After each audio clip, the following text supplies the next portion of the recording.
Hello everybody, welcome to RZ Jones 18's YouTube channel, and today we are doing the big haul for me for the end of the year.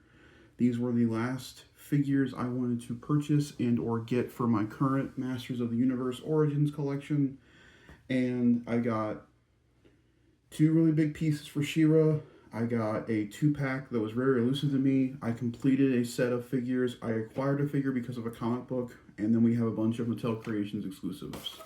So, without further ado, we'll go ahead and we'll start with the oldest figure of the bunch and work our way down. So, the first one I want to show you guys is I did end up getting Masters of the Universe Origins Anti-Eternia He-Man. I have pulled him off card, but I put him back on card because he's on the wall now, because he's one of my variant He-Man. And I really liked Masters of the Multiverse, and that's where he comes from. So I have him on card. There he is with Hell Skull in the back. But yeah, Anti-Eternia He-Man is now a part of the collection. So the next one we're going to do is this 2-pack that was part of Target. I bought this through a affiliator through Walmart.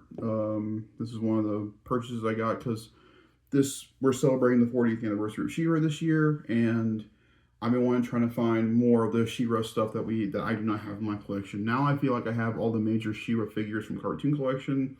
I have She-Ra from the main Origins line, and now I have almost all of the Horde, and I have these two guys, and I have two other pieces now to go with the She-Ra stuff. We're going to save two pieces for last. So this 2-pack was part of a brand new series called the Sketch Series. We already have Cyclone out as well, but these were the first two.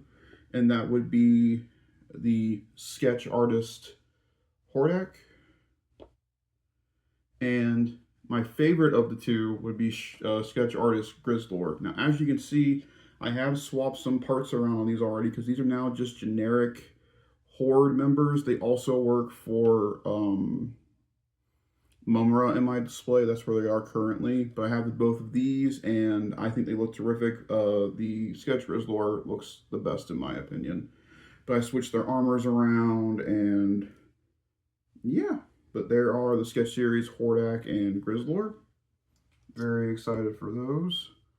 Now, in honor of She-Ra's 40th anniversary, I finally decided to upgrade my original Origin She-Ra, who I now have standing aloft Castle Greyskull next to all the other royal family. But I wanted something to represent her on the shelf for her She-Ra pose, and that would be right here. This is the first Cartoon Collection She-Ra figure, and I think she looks absolutely terrific. This is one of my favorite female figures I now own in the collection. She's really, really nice. She's gorgeous. I love the posability. The fact that she comes with the vertical hand for the Sword of Courage, I think, is really cool. Speaking of, I think the sword looks very good. And if you pose it just right, you can have her doing for the honor of Greyskull pose, which is pretty cool. But she can like hold it aloft, and yeah, that's She-Ra.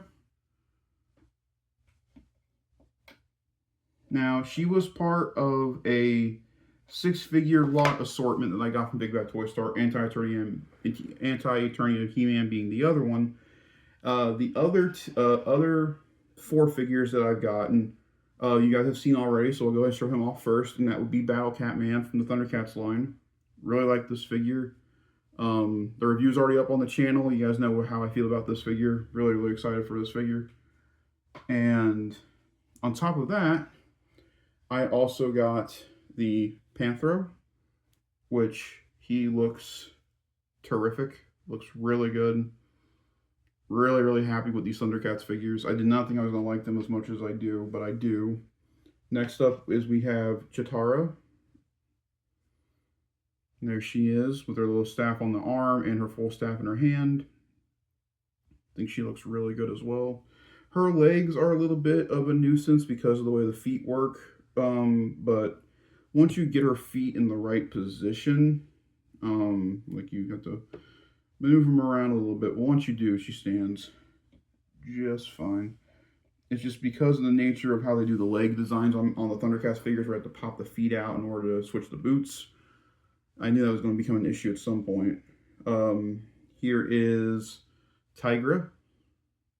I love the fact he comes with an actual rope accessory for his 3-pronged whip, and I think again the head sculpt looks terrific. But that was my entirety of the BBTS order that I got, which was the rest of the Thundercats figures that I needed, Anti-Eternia He-Man, and the Cartoon Collection She-Ra. Now, let's move on to Mattel Creations exclusives.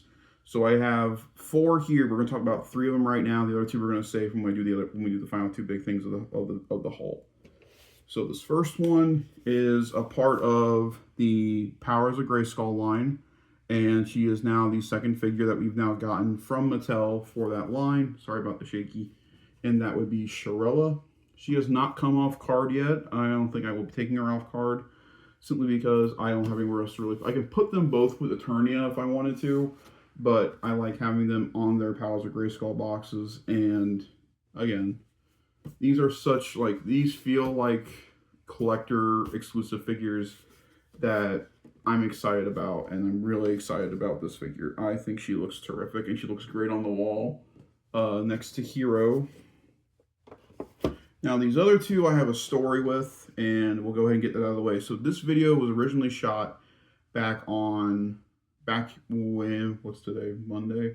Back on Saturday. Saturday was the day I shot this video originally, and when I did a live unboxing, and I'm going to do a live unboxing / first impressions of these 2 figures, only to find that one of them was missing a piece. I have contacted Mattel, and they are not able to send the spare part. However, they are going to send me a whole new figure once I send back the other Bumblebee Man arms. I have till October 29th to get everything situated with them.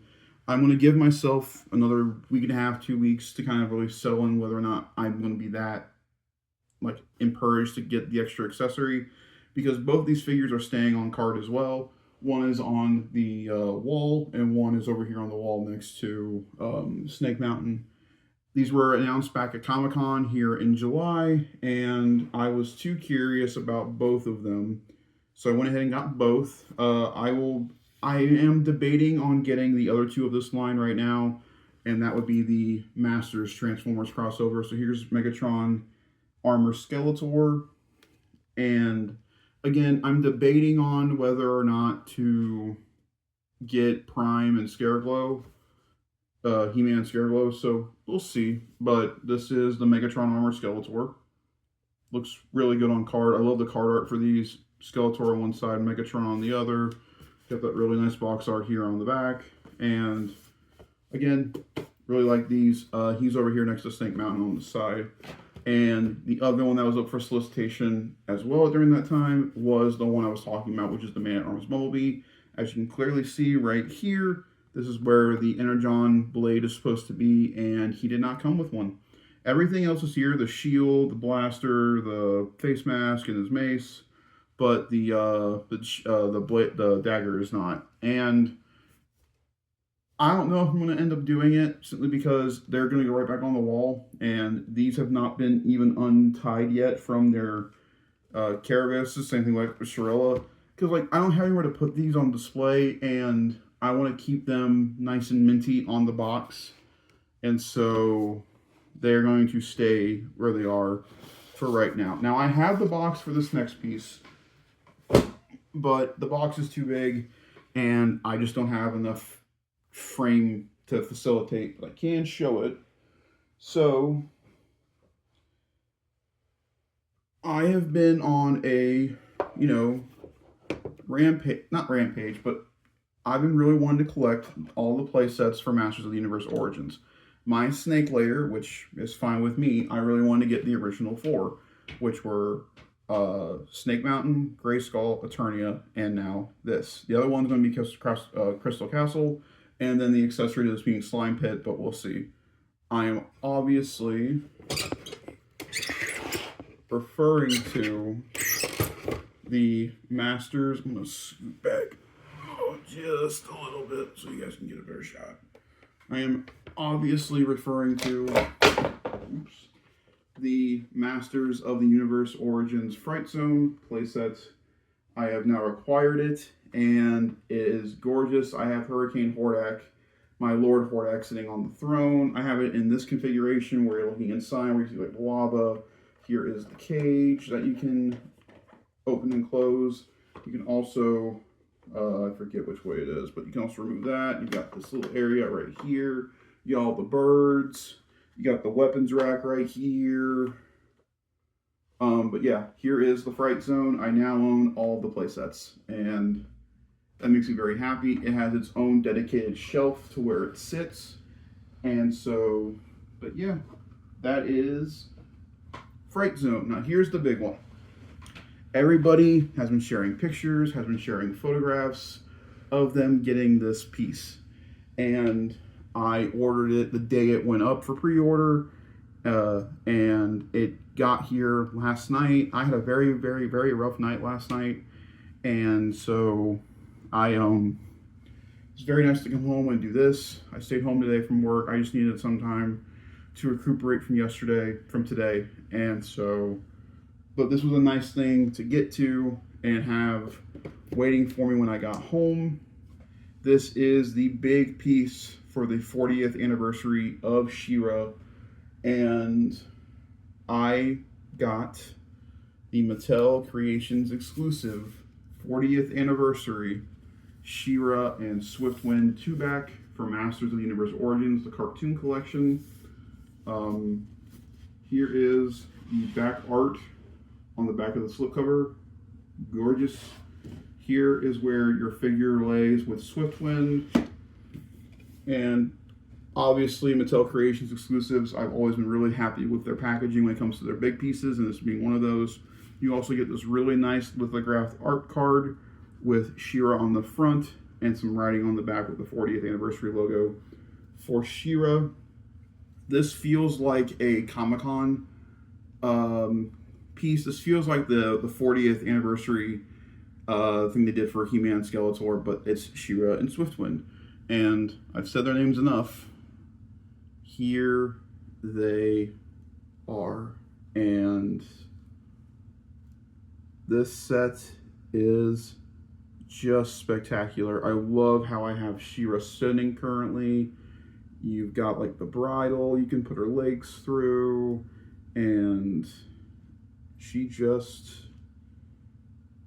this looks so good. They got like these little strands of hair where her hand is that she can attach onto to hold on to Swiftwind. The horse itself is very, very good. If you do his wings out like that, it's about 12 inches across, so it's pretty high. You can, let me remove her for a second. So here's just Swiftwind by himself. Now, with the figure, you have like your bridles here on the side. You can fold the wings up, and then they will fold like that. So now you have like a more calm pose for him. And then, like I said, there are the little bridles here on the side that are on hinges you can rotate. The helmet just stays on by the friction of the ears. Very simple to pop off. And there's your Swiftwind, your spirit head sculpt. Articulation wise, with the wings are on hinges. They are on very sturdy hinge joints here. Same thing over here on this side. Mine are not loose, which I'm very happy about. I know people have had horror stories about these wings being super loose. Luckily mine are not. The head can go up and down. It can swivel right here. You can also go that far back. You can go that far forward. Legs, you have a joint. You have a joint right here. You have a joint right here. And you have a joint right here. So 1, 2, 3 joints. Legs can go forward and back on soft ratchets. You've got your typical Motu knee bend.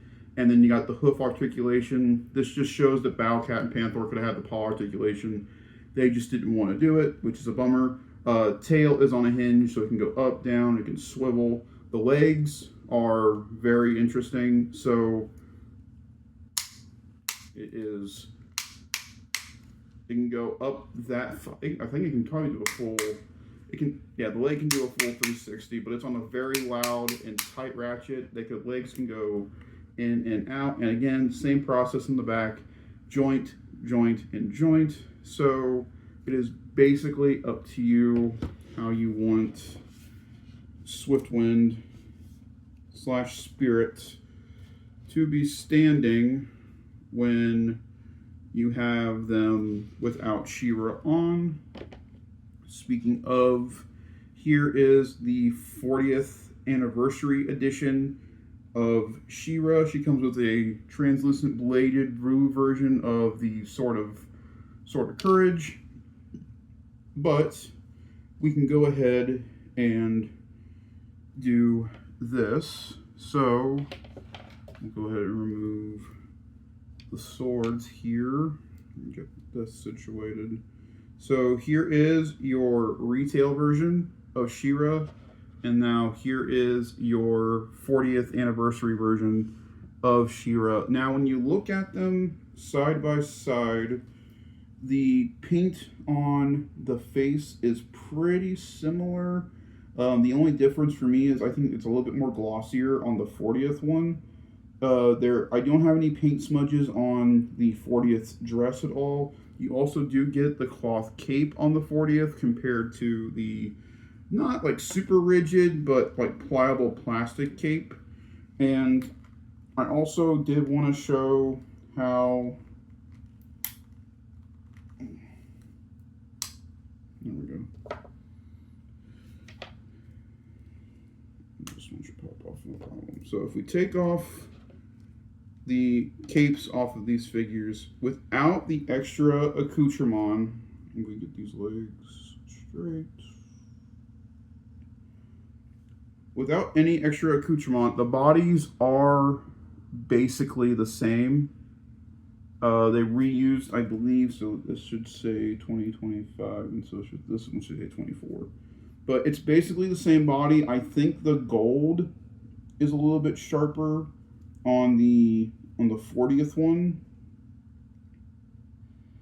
Not a lot. I have a pink blemish right here on the chest on my regular Cartoon Collection version. But she does have the exact same hands for like the hinging joints or whatever, which is really nice. And then your point of preference, if you either want the cloth or the plastic.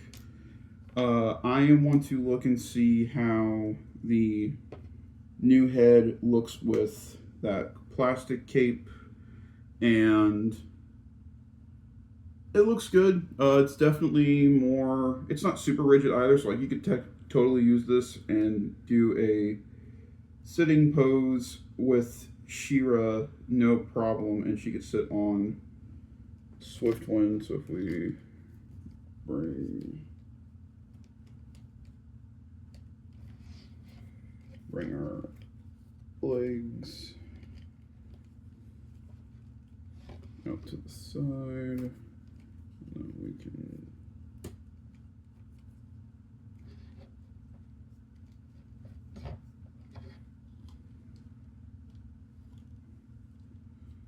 so to kind of give you guys an idea, spread the wings out. She-Ra can ride Swiftwind with the plastic cape and it be completely fine, which is very nice. The wings were separate in the box, so you have to put them in, but that looks pretty good. You also do get a translucent blue version of the shield.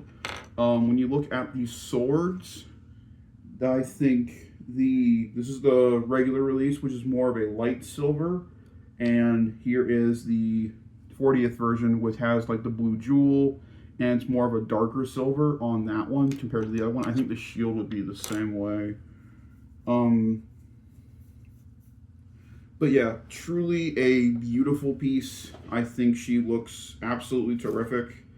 And again, I like the fact that you can mix and match the parts, and I can give regular Cartoon Collection She-Ra give Cartoon Collection She-Ra the cloth cape, and she can look a lot nicer standing by herself, whereas I think it still looks really good if you do it the other way and have the 40th one wear the plastic cape, because the plastic cape itself is actually pretty good. Now I am hoping that now that we have Swiftwind, and we now know that they can easily do a horse for sure. I know this would inevitably delay other releases, but for me, I would love to see Scaremare now that Mattel and Mondo work together on the 1/6 scale version of Scaremare, and we know we have the Funko version of Scaremare. Now that we have the horse, I would love to see them do a Scaremare version of the horse. I think it'd be really cool. You can even use the exact same body, make it glow in the dark, and draw the lines on the skeleton. For the skeleton part, redo the head, and that's something you could do down the line as well. But yeah, that is everything that I have gotten over this past month. September was very good when it came to Masters of the Universe, and it was a good way to kind of cap off the rest of the year when it comes to figure buying and figure purchasing for certain reasons. Batman has unfortunately sold out. However, I might be doing Mondo, and I might actually be ordering that Mondo figure tonight. So I'm very excited. I'll let you guys know when that happens. And we'll obviously do a whole big shebang with this one. Now, when it comes to She-Ra and Swiftwind's review, I am going to prioritize this first. I know originally we had a plan going forward after Beastman, after Battlecat Man, we're going to work on the Thundercats, then we're going to do the rest of them. I want to prioritize this first so I can give you guys like an more in-depth look at this 2-pack. So expect the She-Ra Swiftwind review. I'll be recording a lot on Saturday because originally that was supposed to be my big toy show day, but instead I did all my toy show shopping here this month, with my final purchase being tonight. So I'm very excited to see how that turns out. But guys, that's everything for the month of September. Happy 40th anniversary to She-Ra and the Princess of Power. I wish you got more love this year. I think your 40th anniversary is going off on a big shebang with this beautiful 2-pack of She-Ra and Swiftwind. And again, I think the Thundercats figures are great. The Transformers figures are really good. The Fright Zone's terrific. I have no reason to complain. All my shelving is up, and the Masters room looks really good. I've organized it. It looks a lot better. We have a review station now for future reviews and stuff. But expect the She-Ra Swiftwind review to be the next one up after Battlecat Man. And then when we get back to the... I might end up just doing all She-Ra stuff for the rest of the month for the 40th. Like, I want to review the sketch stuff for Hordak and Grizzlor. Obviously, you guys want to see something for the Fright Zone. We'll figure all that out. But definitely stay tuned for the next one, to be She-Ra and Swiftwind. Until then, guys, like, rate, subscribe. Thanks so much for watching. And until then, we'll catch you in the next one. Bye, everybody.